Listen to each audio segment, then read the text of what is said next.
tulis tuh. Uh, nah, karya tulis itu ada banyak teman-teman, contohnya kayak jurnal, terus artikel yang biasa teman-teman lihat di website, kayak berita-berita, itu juga termasuk karya tulis. Terus ada esai juga, terus apa lagi? Jurnal. Nah, sekarang yang ingin kita bahas adalah makalah. Pertama, kita bahas makalah karena di semester 1, semester 2 itu pasti tugas-tugasnya itu banyak makalah kan. Nah, kita makalah itu tuh sistematis banget. Ada bab 1, bab 2 dan seterusnya. Nanti akan kita bahas. Jadi, kita belajar tentang teknis-teknisnya itu di sini, oke? Okay? Next. Nah, di dalam makalah tadi yang udah aku sebutin, ada banyak komponennya. Yang pertama itu ada cover, ada kata pengantar, ada daftar isi, terus bab 1 yang isi tentang pendahuluan, nanti di dalamnya dibagi lagi jadi beberapa. Terus ada bab 2 pembahasan, ada bab 3 penutup, dan terakhir ada daftar pustaka. Nah, kita bahas nih satu-satu ya. Next. Yang pertama itu ada cover. Nah, di sini aku udah cantumin juga, udah nunjukin. Kalau teman-teman bisa lihat kan di layar ya semuanya, kelihatan nggak contoh cover? Kelihatan kakak. Kelihatan, Kak. Oke, Kelihatan. kelihatan ya. Kelihatan, Nah, Kak. cover itu terdiri dari judul, nama dosen pengampu, mata kuliah, logo Win Syarif Hidayatullah Jakarta, nama penyusun, dan nama institut. Nah, kalau kita lihat di sini judulnya itu ada makalah kelompok 4, kepuasan kehakiman dan struktur Badan Peradilan pasca kemerdekaan tahun 1945 sampai 1949. Nah, di bawahnya ada nama dosen pengampunya. Makalah ini disusun untuk memenuhi tugas mata kuliah kekuasaan kehakiman. Dosen pengampu Rahmat Ferdian Andi Rosidi, SHI, MH. Nah, di situ berarti dosen pengampu mata kuliah ini adalah Pak Rahmat Ferdian Andi Rosidi. Tuh ya. Terus next-nya ada logo Win Syarif. Nah, di sini ada logo Win kan. Terus di bawahnya disusun oleh Muhammad Zikrian, Nur Afifah Saleha, dan Raihan Irfan Zidni. Nah, biasanya itu di samping nama itu dicantumkan NIM-nya juga teman-teman. Tapi di sini aku tutupin ya, soalnya kan NIM itu privasi ya. Bahaya kalau ke expose juga. Nah, terus di bawah eh, penyusun itu ada institusinya. Program Studi Hukum Pidana Islam Fakultas Syariat dan Hukum Universitas Islam Negeri Syarif Hidayatullah Jakarta tahun 2023. Ini disusun kayak mengkerucut ke bawah gitu. Itu emang udah sistematika penulisannya kayak gitu. Jadi nanti kalau misalnya teman-teman mau bikin makalah, bentuknya udah mengkerucut ke bawah kayak gitu ya. Next, ke komponen selanjutnya, yaitu setelah cover ada kata pengantar. Kata pengantar itu isinya apa sih? Kata pengantar itu berisi ucapan terima kasih, rasa syukur, serta harapan. Kalau di sini kita lihat contohnya ada pujian terhadap Allah Subhanahu wa taala, segala puji bagi Allah Subhanahu wa taala yang telah memberikan kami kesehatan dan kemudahan serta melimpahkan rahmatnya dan seterusnya sampai bawah. Di situ juga kita berterima kasih kepada Pak Ferdian karena udah kasih kita tema itu, dan mungkin masih banyak kekurangan kita itu kita sebutin di bawah kayak gitu. Nah, terakhir kita taruh tempat dan tanggalnya, tanggal pembuatan makalahnya itu. Ini di bagian kata pengantar. Next, ada bagian daftar isi. Nah, sebelumnya aku mau reminder dulu sih ke teman-teman, sebenarnya daftar isi itu kita buatnya di akhir banget. Di akhir banget ketika kita tuh udah selesai bikin semuanya, udah selesai bikin cover, udah selesai pembahasan, penutup, kesimpulan, saran, daftar pustaka, udah dinomerin juga itu semua halaman-halamannya. Nah, baru kita bikin daftar isi. Tapi karena di sini komponen daftar isi itu ada setelah kata pengantar dan sebelum bab 1, jadi aku bahas di sini. Nanti ketika praktek kita belajar sama-sama kenapa dia harus ditaruh di akhir. Jadi daftar isi itu berisi susunan makalah berdasarkan nomor halaman mulai dari kata pengantar hingga daftar pustaka. Dibuat pada tahap akhir pembuatan makalah seperti yang barusan aku bilang ya. Terus dibuat menggunakan style heading 1, heading 2, dan seterusnya pada tiap subbab dan bab. Lalu klik reference, terus table of content, lalu klik bagian kedua table of content bagian heading. Ini kalau kita lihat urutannya, ini kursor aku kelihatan nggak ya? Kursor ini dari laptopnya. Kelihatan, Kak. Kelihatan, Kak. Oke, nah jadi Terlihat, kita, Kak. ya baik. Ini kita lihat kan di atas ini ada tulisan heading 1, heading 2. Nah, nanti ini yang dipakai di tiap tema subbab kita atau tema bab kita. Misalnya bab 1, pendahuluan, kita pakainya heading 1. Nah, di sini kan heading satunya masih biru ya warnanya ABC-nya itu, dan hurufnya juga belum memasuki standar huruf yang kita gunakan pada saat penulisan makalah kan. Jadi nanti kita edit, ntar aku ajarin ya pas praktek. Sekarang kita teorinya dulu.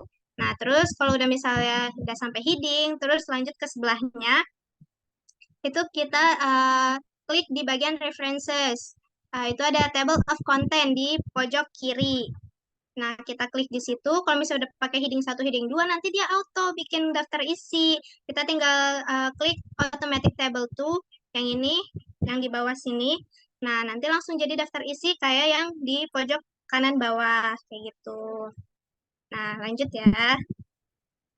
Terus lanjut ke komponen selanjutnya yang ada di dalam makalah, yaitu bab 1, pendahuluan.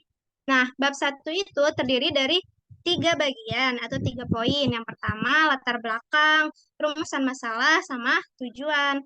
Latar belakang itu isinya apa aja sih? Sebenarnya latar belakang itu bisa isi ringkasan kayak pendahuluan tentang tema yang mau kita angkat, atau apa sih urgensi yang mau kita bahas di dalam tema ini, kayak gitu. Terus kalau rumusan masalah itu bentuknya adalah pertanyaan. Tadi udah kita susun latar belakangnya, permasalahannya apa, sekarang apa yang ingin kita selesaikan gitu kan dari dalam makalah ini. Nah, maksimal 3 pertanyaan. Kenapa? Karena ini akan berdampak pada pembahasan kita nanti, pada tujuan kita, dan juga pada bab 3 nanti di penutup, bagian kesimpulan, kayak gitu. Nah, rumusan masalah 3.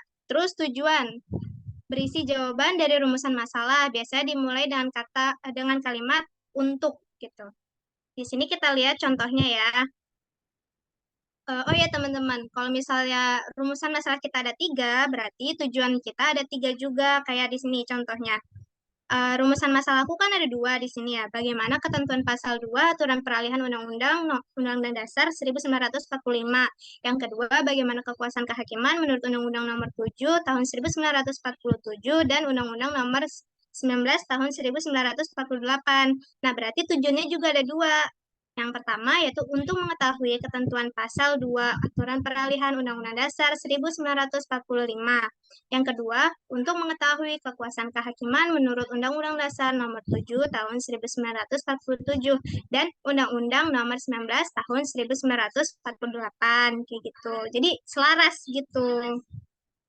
Oke, next kita masuk ke bab 2 yaitu pembahasan.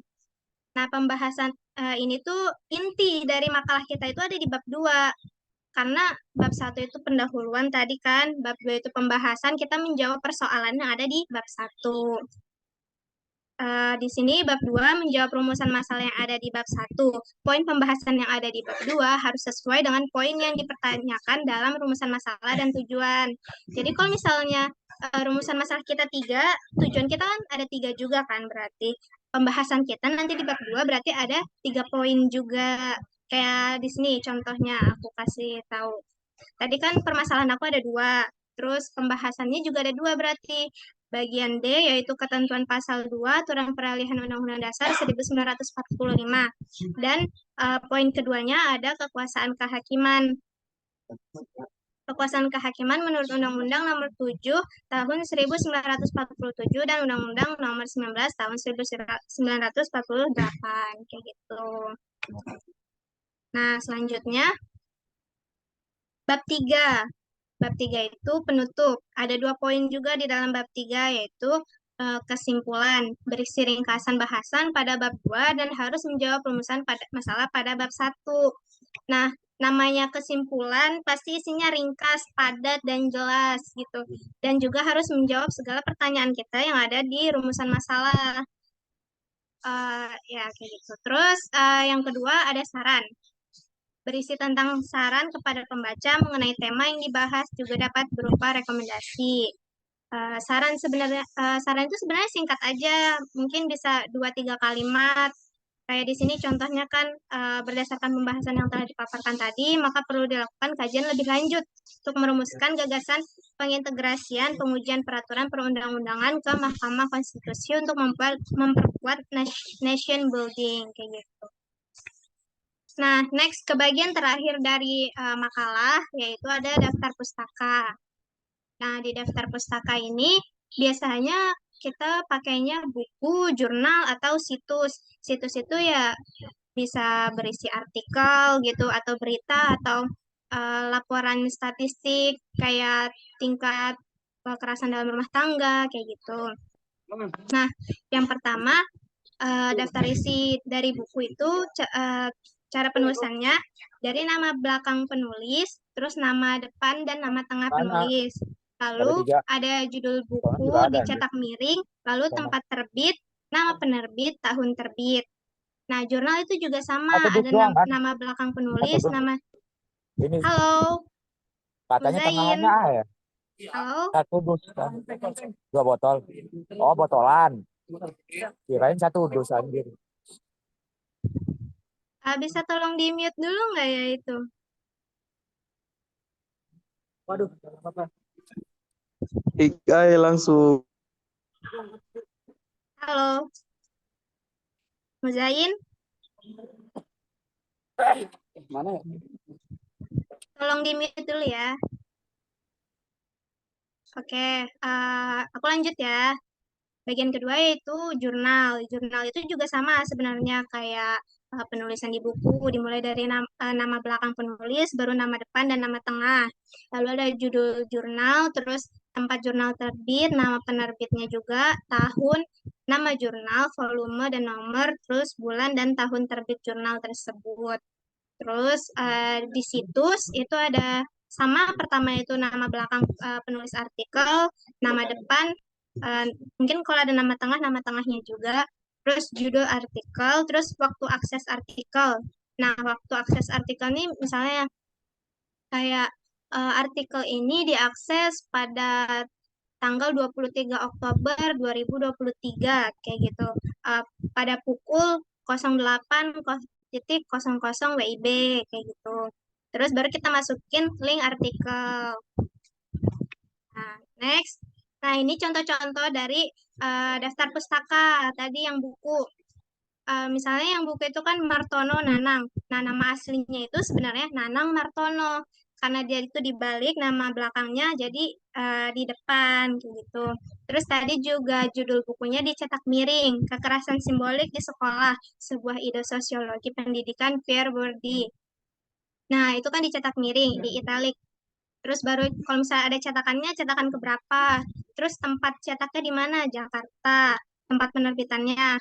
Terus baru titik 2, PT Raja Grafindo Persada itu tempat si penerbitnya. Terus baru tahunnya 2012, kayak gitu. Nah, jurnal juga sama. Ada Azhari Muhammad Yafi. Nah, sebenarnya namanya Muhammad Yafi Azhari, karena dibalik tadi kan. Terus di sini penulisnya ada 2. Kalau penulisnya ada 2, berarti kita pakai tanda titik, koma. Baru penulis keduanya Halim Abdul, yang nama aslinya adalah Abdul Halim. Terus baru jurnalnya apa? Hak-hak pekerja rumah tangga dan perlindungan hukum di Indonesia. Terus nama jurnalnya Jurnal Media Luris, volume 4, nomor 2, bulan Juni 2021. Yaitu. Terus dari situs, nah kalau situs ini, kalau misalnya dia nggak ada nama penulisnya, nggak masalah. Kita langsung masukin judulnya Data Kasus Kekerasan Terhadap PRT pada tahun 2017 sampai 2022. Yang menerbitkan adalah Metro TV News. Terus kita masukin linknya, diakses pada Ahad 2 April 2023 pukul 08.34 waktu Indonesia Barat. Seperti itu. Terus selanjutnya ada ketentuan umum makalah. Nah, makalah itu nggak pakai F4 ya. Jadi kalau F4 itu bisa dipakai buat surat. Jadi kalau makalah kita pakainya ukuran kertas A4 kayak gitu. Terus marginnya itu kiri 4, atas 4, kanan 3, bawah 3.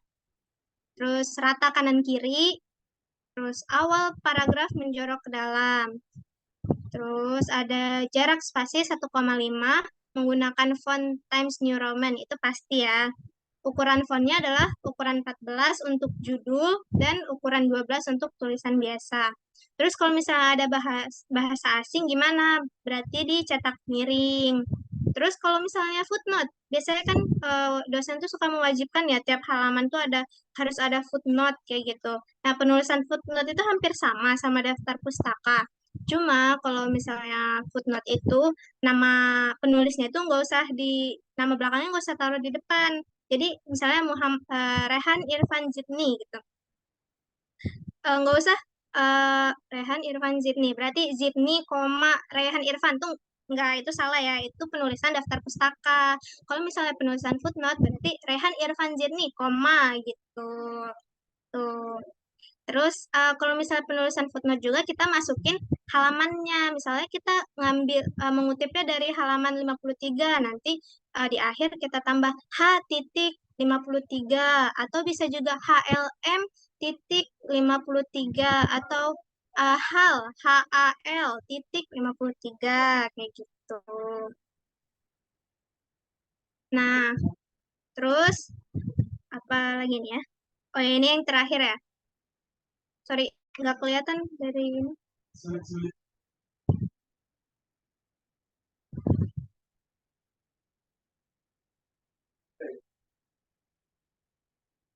Oh, ini cara penomoran halaman.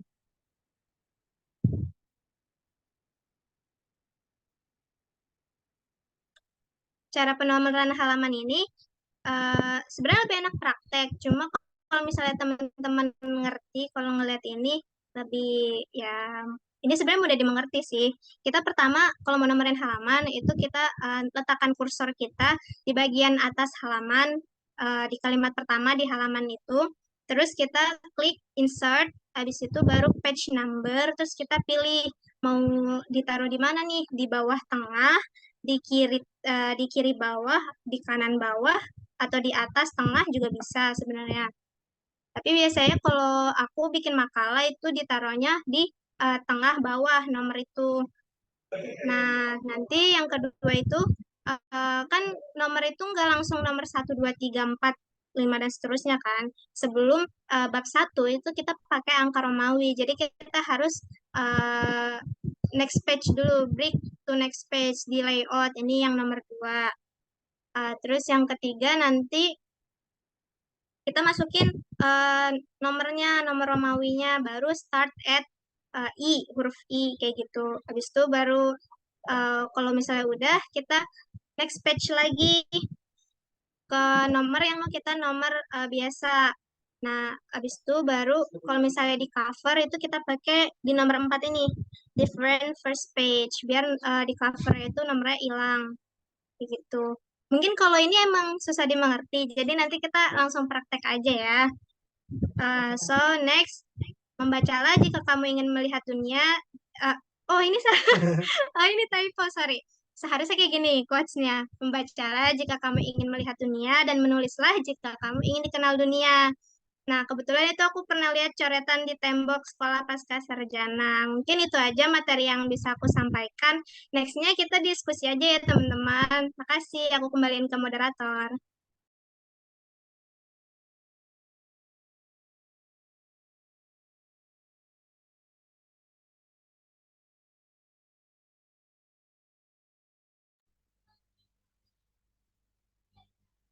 Baik, teman-teman semua.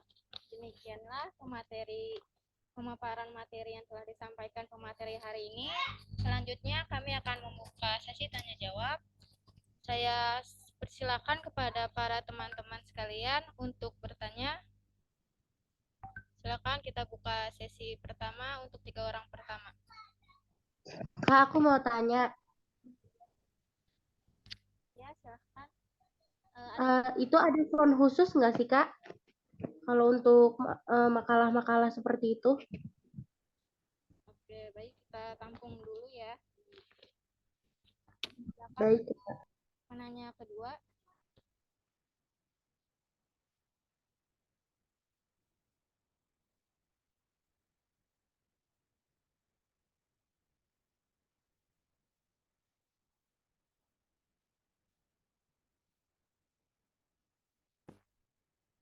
Ayo teman-teman, silakan mau bertanya.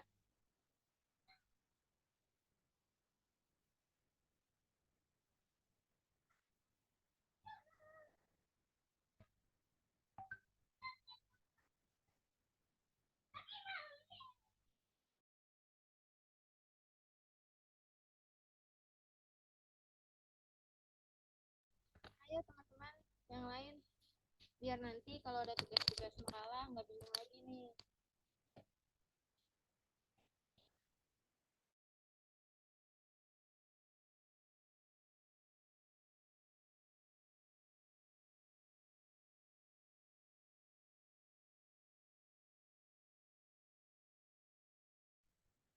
Suaranya nggak ada, Kak.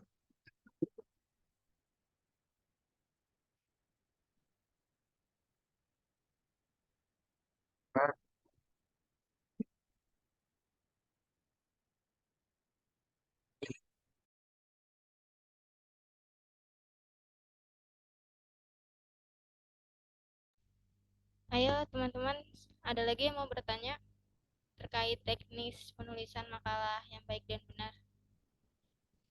Biar nanti kalau ada tugas-tugas makalah di perkuliahan nggak bingung lagi, karena kedepannya bakal banyak tugas-tugas makalah.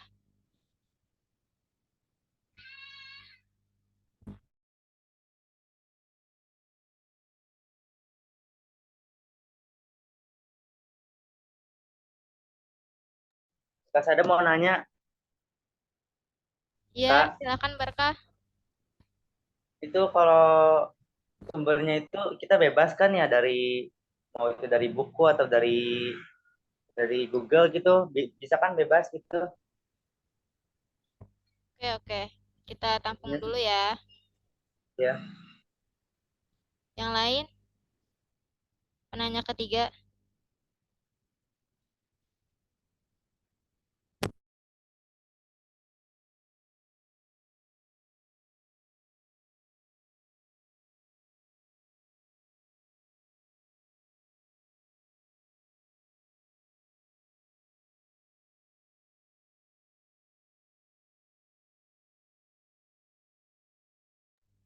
Silakan untuk Raka. Iya, Kak. Kan bicara tentang makalah ya. Nah, di setiap baris itu kan ada garis yang menjorok tuh setiap sekian baris ada baris yang menjorok. Nah, itu idealnya tuh yang baik dan benar tuh berapa baris, Kak? Setiap per makalah apa sih tuh, per kalimat berapa baris tuh? Itu aja sih. Oke, terima kasih.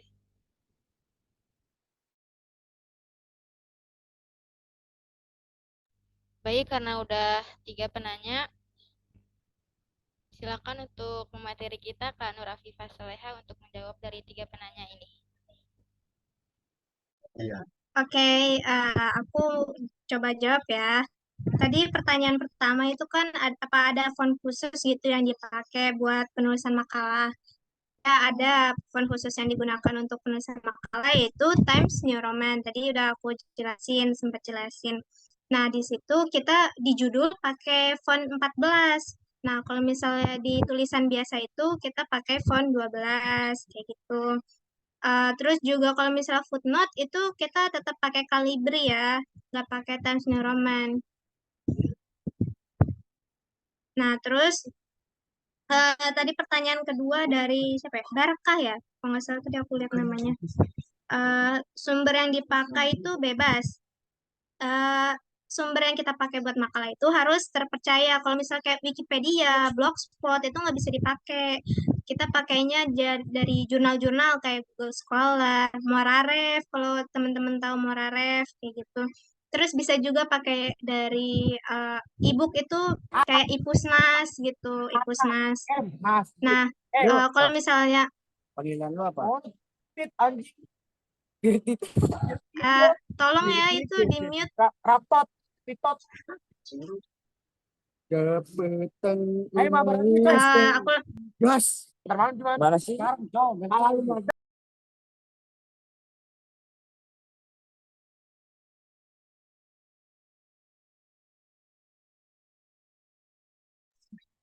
Oke, aku lanjut ya. Itu tadi ya, Barka. Jadi kalau misalnya blogspot itu kan gak terpercaya. Karena blogspot itu sebenarnya gampang aja kita bikin. Kamu kalau mau bikin blogspot, bisa di blogger.com. Jadi tulisannya itu nggak bisa dipertanggungjawabkan gitu. Kayak gitu. Kayak kalau Wikipedia juga. Wikipedia itu kan bisa diubah oleh semua orang. Kayak gitu. Jadi nggak terpercaya kalau misalnya sumbernya kayak gitu. Nggak bisa dijadiin referensi buat makalah. Gitu ya. Terus pertanyaan selanjutnya, berapa tab buat paragraf yang menjorok ke dalam gitu ya? Biasanya aku sih hitungannya 7 tab, 7 spasi ya. Tapi kalau misalnya pakai tab, 2 kali tab biasanya. Soalnya kalau misalnya 1 kali tab doang itu masih hampir sejajar gitu hitungannya sama kalimat selanjutnya yang ada di bawah kayak gitu. Kakak dari Dirosat Islamiyah angkatan 2022 ya.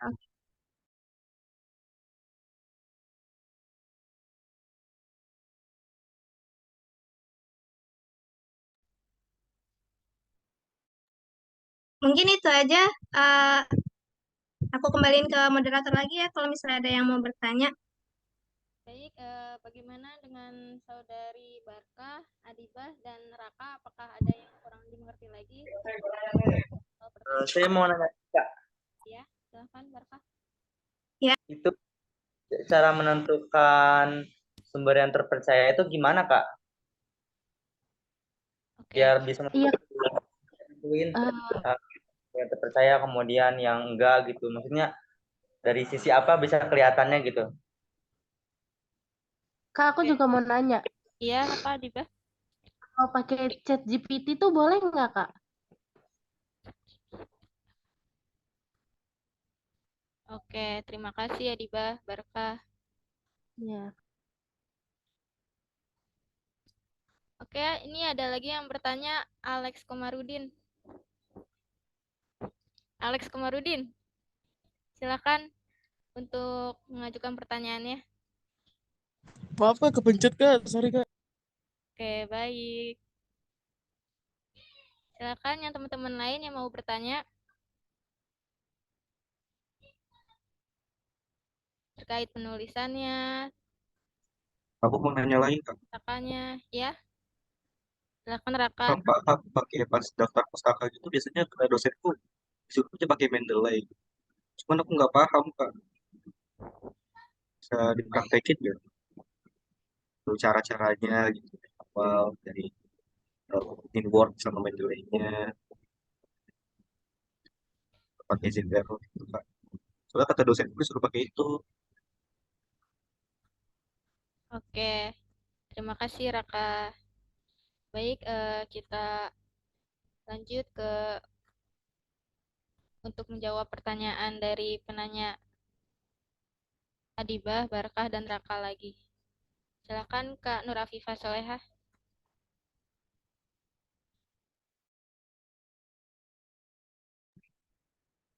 Aku mau jawab pertanyaan dari Barakah tadi ya, nanya gimana sih kita nentuin sumbernya itu terpercaya atau enggak. Biasanya kalau di Google Scholar itu pasti udah ada seleksinya dari Google Scholar sendiri. Kan itu kalau mau bikin akun, yang punya akun Google Scholar itu rata-rata dosen gitu. Dan dosen nggak mungkin dong nggak terpercaya apa namanya karya tulisnya kayak gitu. Dan biasanya juga udah masuk Scopus ke jurnal-jurnal internasional juga, udah masuk Sinta kayak gitu. Terus juga biasanya kalau misalnya jurnal itu dimuat dalam satu tempat atau satu apa ya, kayak nama penerbit gitu, pasti itu udah ada seleksinya, udah ada ISBN-nya juga pasti kayak gitu. Ya, mungkin segitu sih dari aku jawabannya. Gimana Barkah? Alhamdulillah, insya Allah, insya Allah. Iya, kayak biasanya kalau misalnya kita eh, pernah megang jurnal ini nggak, yang hard copy gitu? Gak tahu. Oh, nggak pernah ya? Aku kebetulan aku ada, cuma di rumah bukunya. Jadi kalau misalnya jurnal hard copy itu dia gabungan beberapa jurnal orang gitu, dan udah ber-ISBN juga, udah ada lembaga yang menaunginya juga kayak gitu. Nah, terus eh,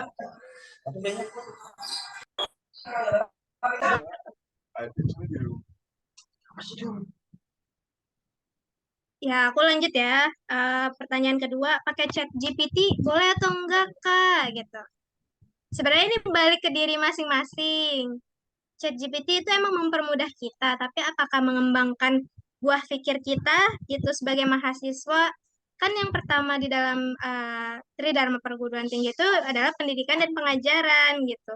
Jadi kita harus sebagai siswa berpendidikan dong. Kalau misalnya ChatGPT, tahu nggak sih ChatGPT ini benar atau salah ya kayak gitu? Bisa mengembangkan diri kita atau enggak ya? Kita tanya lagi sama diri kita sendiri kayak gitu. Kalau misalnya masalah boleh atau enggak, ya kalau enggak ketahuan dosen, kenapa enggak gitu kan? Tapi apakah itu bisa mengembangkan diri kita, meningkatkan intelektualitas kita? Enggak kan, kayak gitu. Jadi sebaiknya kita menghindari chat GPT kayak gitu ya. Terus selanjutnya pertanyaan ketiga, gimana cara kita dapat? Tadi pertanyaan ketiga apa ya? Buatan ini daftar pustaka. Oh ini ya, Mendeley ya. Nah, sebenarnya aku mau jelasin Mendeley. Aku udah nyoba juga kemarin buka-buka Mendeley kan, udah download. Cuma dari UIN Syarif Hidayatullah Jakarta ini sendiri belum mendukung mahasiswanya untuk menggunakan Mendeley. Mungkin bisa ya, tapi mungkin butuh proses beberapa waktu gitu. Karena aku juga nyobanya baru semalam, jadi Mendeley-nya belum berfungsi sepenuhnya kayak gitu. Gitu sih. Yang tadi aku kasih tahu itu kan cara uh, manual, bikin daftar pustaka manual. Dari Word sendiri sebenarnya ada itu namanya bibliografi atau masukin uh, masukin daftar pustaka juga. Jadi kita masukin nama-nama bukunya, terus nanti dia kayak ke format sendiri.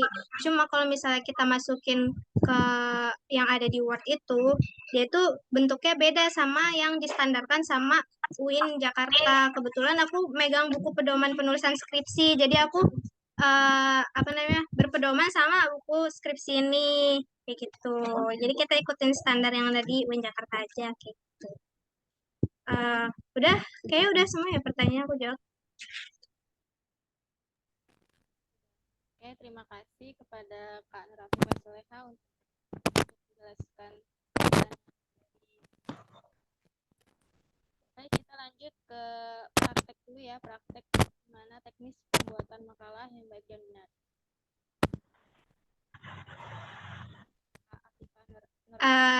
Tadi kan aku udah jelasin teorinya ya, sekarang kita coba praktek ya.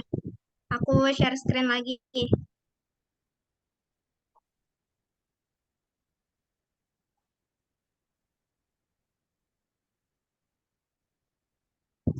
Nah, di sini aku nyiapin gambaran kasar banget, banget sebenarnya.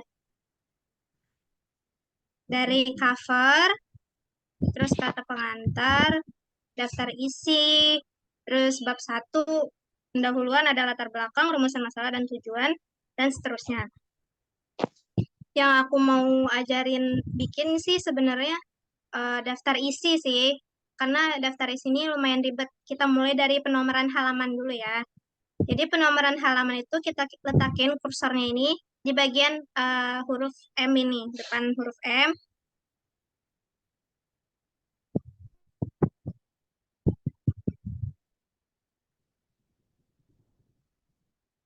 Terus kita klik insert, terus page number, kita klik bottom of page.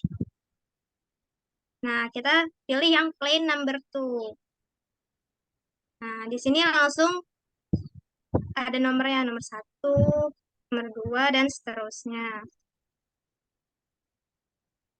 Nah, udah kan? Sebelum bab 1 itu, kita menggunakan angka Romawi. Berarti kita harus ganti dulu nih angka yang biasa ini ke angka Romawi. Kita letakkan kursornya di bagian daftar isi. Kita letakkan kursornya di bagian kata pengantar. Terus kita klik breaks, terus next page. Nah, setelah next page, kita insert lagi page number, terus format page number. Terus kita pilih nih ke bawah. Di sini ada angka Romawi kan? I dan seterusnya. Start at. Nah, udah keganti nih I. Daftar isinya juga 2 dan 3 dari angka Romawi. Lalu masuk ke bab 1. Bab 1 itu dimulai dari angka nomor 1 biasa. Kita klik lagi. Next page. Breaks, terus next page. Nah, udah. Terus itu kita insert lagi. Page number. Format page numbers. Terus klik 1. Start at 1. Nah, ini udah keganti nih 1, 2, 3, seterusnya. Di sini juga sebelum sebelum bab 1 udah menggunakan angka halaman Romawi. Kalau teman-teman lihat di sini. Kelihatan kan? Kak, kelihatan. Ya. Nah, di sini di covernya masih ada halaman kan? Jadi kita klik ya di sini. Kita klik different first page.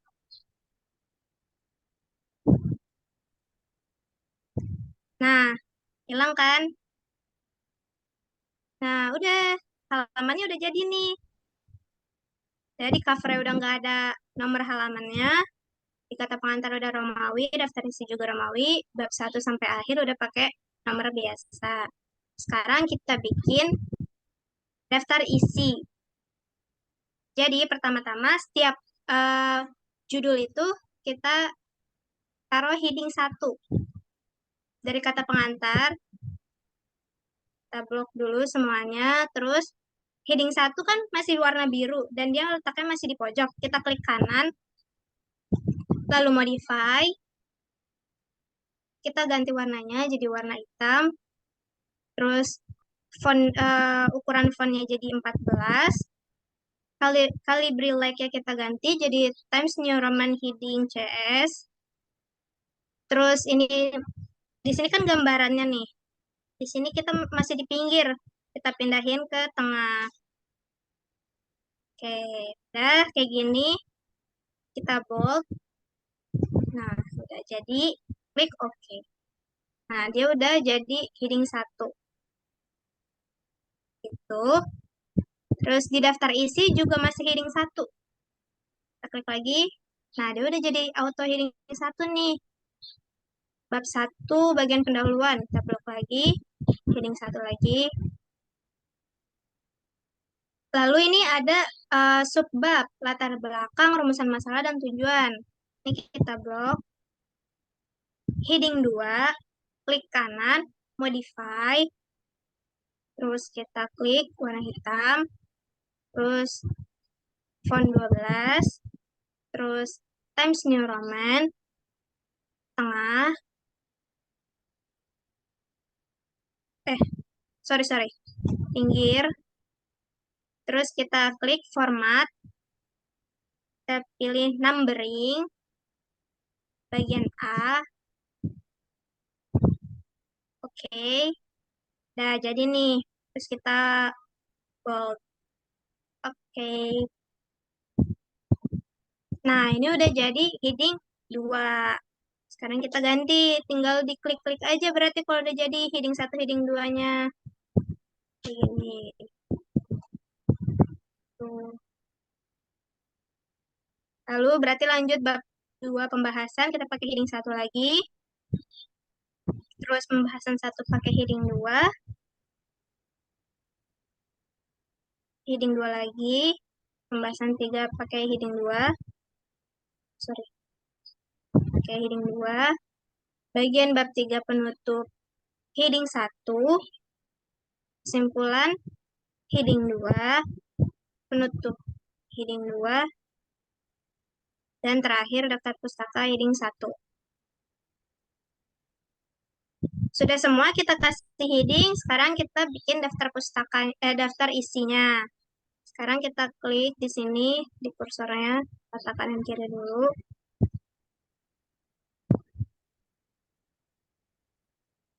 Nah, kita pilih di sini table of content. Automatic table 2. Kita klik. Udah, jadi. Ini tinggal kita hapus. Terus ini fontnya kita ganti.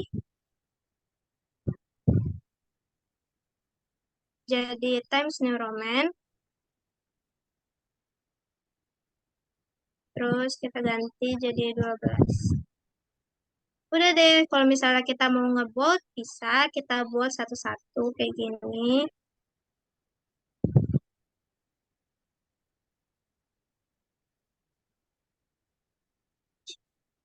Nah, kayak gini. Ini tergantung teman-teman aja sih nanti gimana. Dan ini kita bisa update konten, isi kontennya. Jadi kalau misalnya kita tambah halaman, tinggal update table, kayak gitu. Jadi mempermudah teman-teman juga bikin daftar isi, nggak perlu manual, nggak perlu bikin titik-titik satu-satu lagi, kayak gitu. Udah sih, itu aja dari aku prakteknya. Gampang kan? Aku kembali lagi ke moderator. Oke, terima kasih Kak Viva. Oke, lanjut gimana teman-teman semuanya, ada yang ingin ditanyakan terkait praktek penulisan makalah dan ada daftar isi, penomoran halaman, ada yang ingin ditanyakan? Kak, izin bertanya dong. Ya, silakan Cut Jahara. Kalau untuk cara penulisan footnote itu kayak gimana ya, Kak? Penulisan footnote. Oke, terima kasih. Ada lagi yang ingin bertanya terkait praktek ataupun lainnya?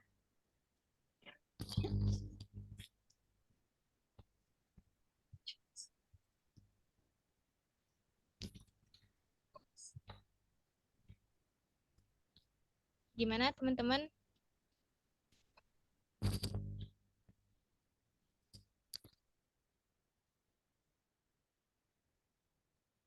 Kak mau nanya Kak, Iya, silakan Barakah. kan nanti kan kita kan bikin makalah. Iya. Nah, biasanya kalau selama kakak bikin makalah ini presentasi nggak Oh, oke. buat gitu? Iya, makasih Barakah. Yang lainnya ada yang ingin ditanyakan?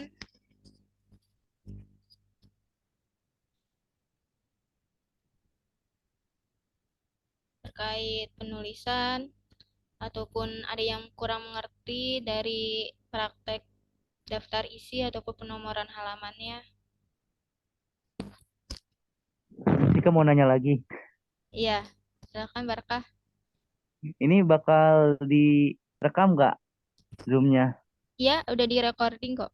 Oh, Iya, direkam akan ya? di-share di grup ya. Iya, ntar bisa lihat lagi. Iya, siap. Udah di-record, nanti dikirim di grup.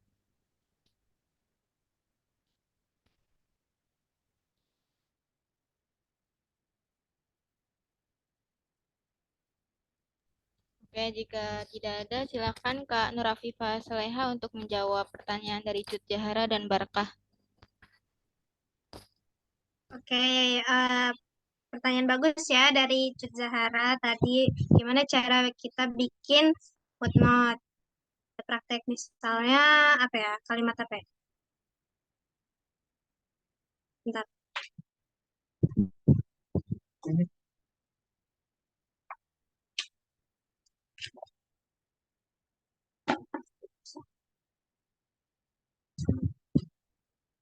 Hmm, Contoh gampangnya kekerasan.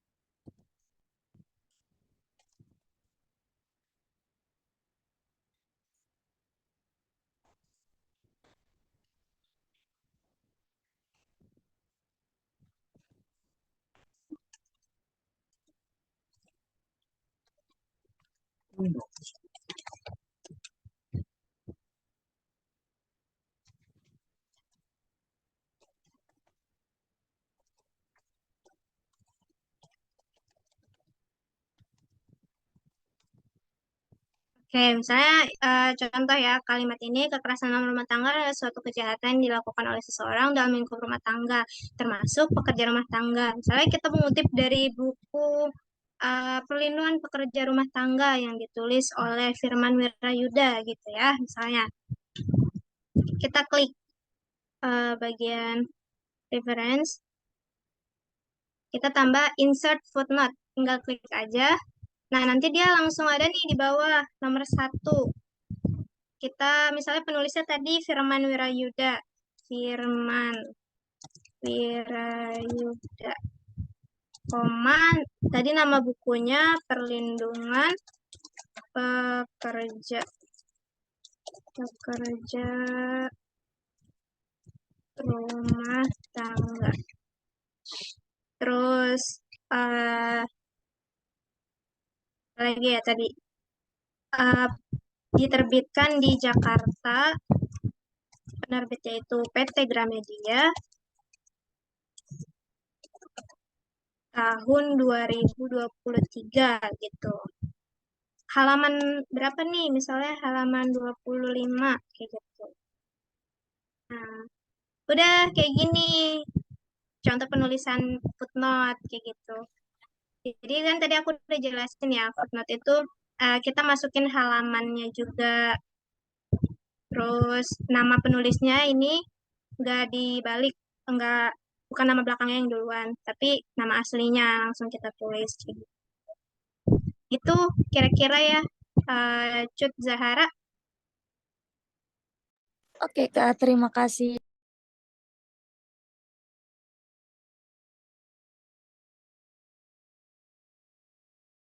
Oh iya, sorry aku tadi lupa.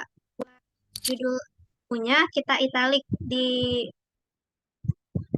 italic dimiringin gitu, cetak miring.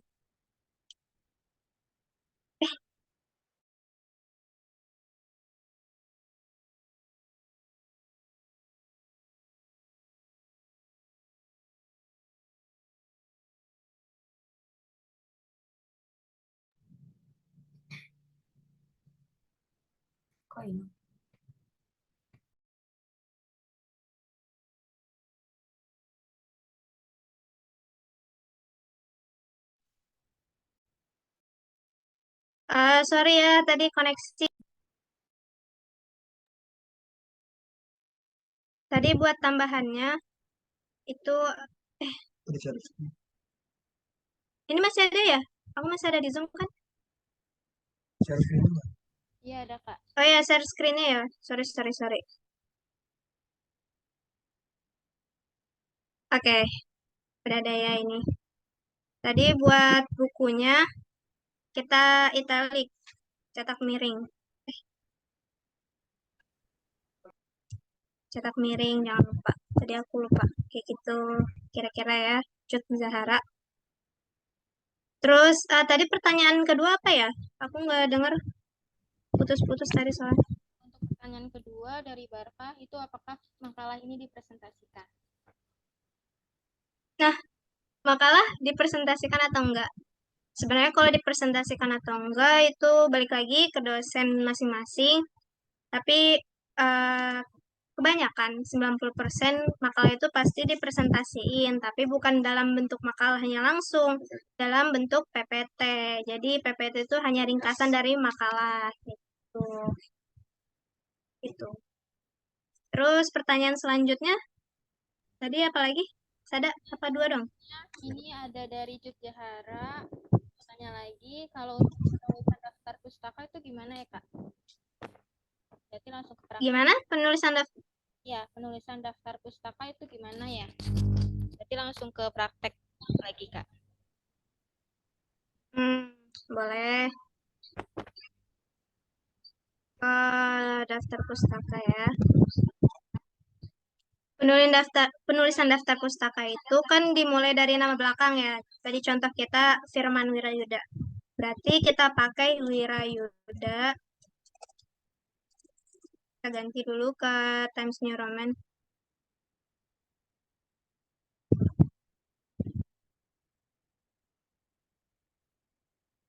Wirayuda, koma, Firman, titik. Terus judul bukunya tadi Perlindungan Pekerja Rumah Tangga. Kita cetak penting.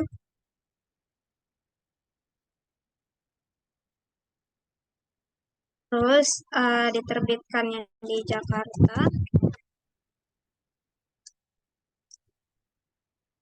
Titik 2, PT Gramedia penerbitnya. Koma 2023 titik. Nah, tadi kan kalau misalnya di footnote itu pakai halaman ya, di daftar pustaka itu nggak perlu pakai halaman. Terus misalnya ini ceritanya panjang ya judulnya, bla bla bla bla, sampai 2 baris nih. Kalau udah 2 baris kayak gini, kita blok semuanya, terus Ctrl T. Nah, jadi kayak gini. Jadi kalau misalnya penulisan daftar pustaka itu baris kedua dan seterusnya itu menjorok ke bawah. Jadi menjorok ke dalam gitu. Kebalikan dari tadi paragraf kan. Kalau permulaan paragraf kan itu yang di atasnya menjorok ke dalam. Kalau ini yang bawah menjorok ke dalam kayak gitu. Kita tinggal klik Ctrl T. Gitu. Dah, itu aja dari aku. Terima kasih, Kak. Gimana teman-teman semua, ada yang ingin ditanyakan lagi terkait praktek daftar pustaka, praktek penulisan nomor, penulisan footnote, dan lainnya? Bapak yang mau ditanyain, tanyain aja. Yang masih bingung, biar nanti saat mengerjakan atau ada tugas makalah nggak bingung lagi.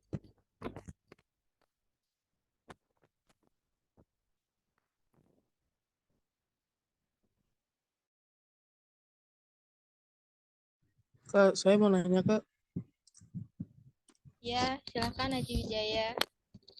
Eh, biasanya kalau kita bikin makalah itu ada revisi gak sih, Kak, dari dosen? Kalau kita salah penulisan atau salah mengutip sebuah jurnal maupun artikel, Kak.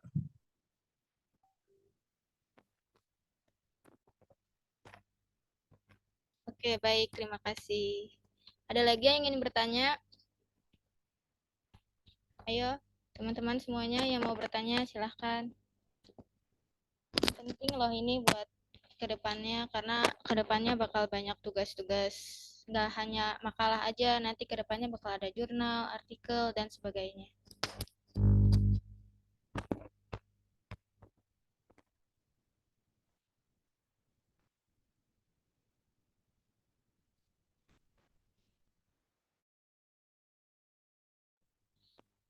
Baik, jika tidak ada, silahkan Kak Nur Afifah Saleha untuk menjawab pertanyaan dari Haji Wijaya. Baik, kalau misalnya masalah revisi makalah, beberapa dosen ada yang minta revisi makalah kayak contohnya ya kalau di ini kan karena rata-rata prodi HPI mungkin nanti hukum tata negaranya bakal diajar sama Pak Ferdian. Yes. Beliau itu sangat ketat dalam penulisan makalah. Jadi kalau misalnya kita referensinya nggak valid, sembarangan kayak dari Blogspot atau Wikipedia itu bisa dikembalikan. Nanti bapaknya minta apa namanya untuk revisi, terus nanti diserahkan kembali ke dosennya kayak gitu. Itu sih. Baik, terima kasih, Kakak.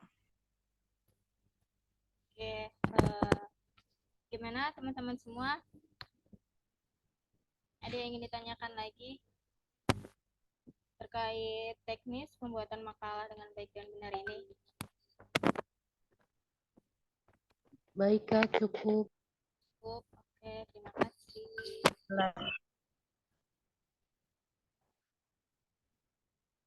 Oke, karena sudah tidak ada lagi yang ingin bertanya, dan alhamdulillah diskusi kita hari ini telah selesai dalam membahas tentang teknis pembuatan makalah yang baik dan benar.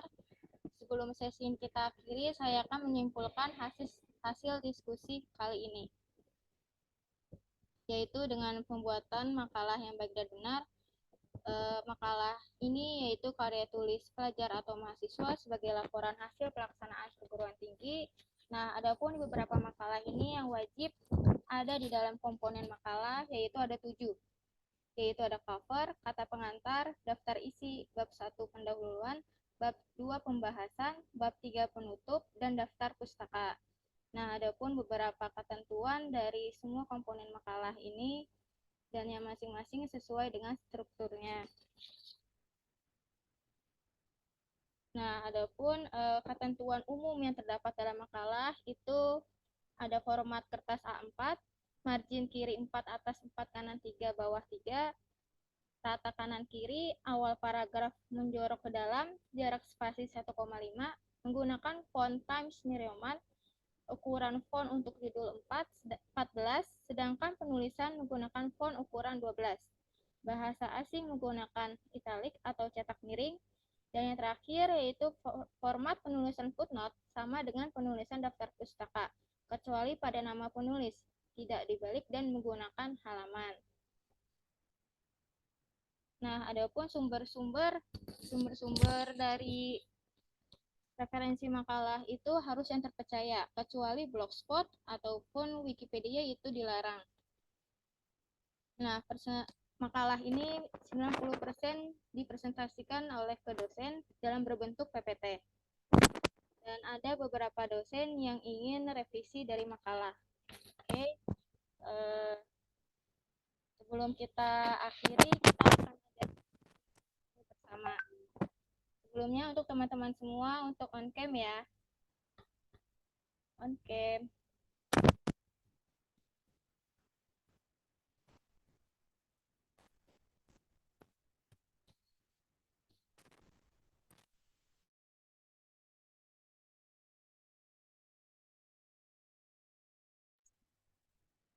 Teman ayo on cam dulu ya. Gue yang ambil kameranya, ambil fotonya. Slide pertama. Ayo semuanya on cam dulu. Adiba, Ya. Nindi, Alfia, Ica, Dian, Malika, Safa, Putri, Cut, Steven, Rais. Ismail, Farhan, Aji. Ayo on cam. On cam yuk. Oke, slide pertama ya. 1, 2, 3. Slide kedua. Oh, ada 3. 1, 2, 3. Ya, dah. Moderator. Ya, terima kasih. Oke, cukup sekian dari diskusi kita kali ini. Semoga apa yang disampaikan oleh pemateri hari ini bisa bermanfaat untuk pengetahuan dan wawasan bagi kita sebagai mahasiswa dalam memaksimalkan karya tulis ilmiah yang terstruktur. Saya sebagai moderator mengucapkan terima kasih kepada pemateri dan juga seluruh teman-teman mahasiswa yang telah berpartisipasi dalam kegiatan diskusi SILGC kali ini. Akhir kata, saya selaku moderator undur diri. Semoga kita dapat bertemu kembali dalam forum-forum diskusi SILGC HPI lainnya. Terima kasih. Wassalamualaikum warahmatullahi wabarakatuh. Waalaikumsalam warahmatullahi wabarakatuh. Waalaikumsalam. Terima kasih Kak Pipe. Oke. Guys. Dadah Mevita. Dadah nih. Sama-sama semuanya.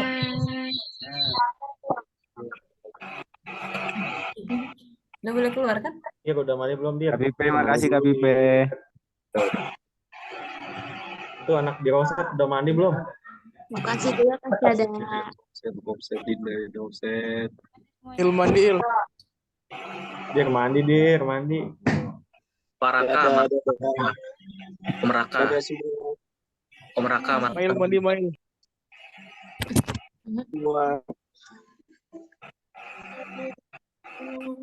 Il mandi mail.